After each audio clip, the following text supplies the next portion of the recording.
Арманда жоқ одақтасқан, мен де бір ауылда өскен бала едім. Мектептен соң қалаға қадам басқан, ойымды жеткізейін, шекер деп мен өмірімді бөлісіп өтем көппен.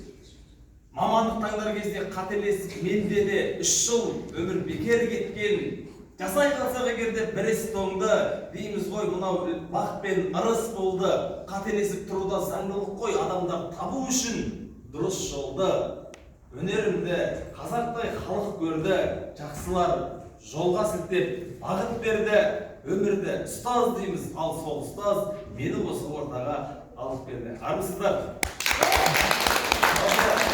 Мен бала кезімде армандайтын, айтыс сахнасында жүруді, әкемнің қасында, әкемнің артынан еріп, әкем де айтысқа қызығушылық болғаннан кейін мен де әкемнің қатар айтыстардың да осы дүние қалай шығады адам баласынан деп таң қалып армандайтын, қызығатын. Ал айтысқа деген қызығушылығым әлде де сол қалпында, сол биігінде.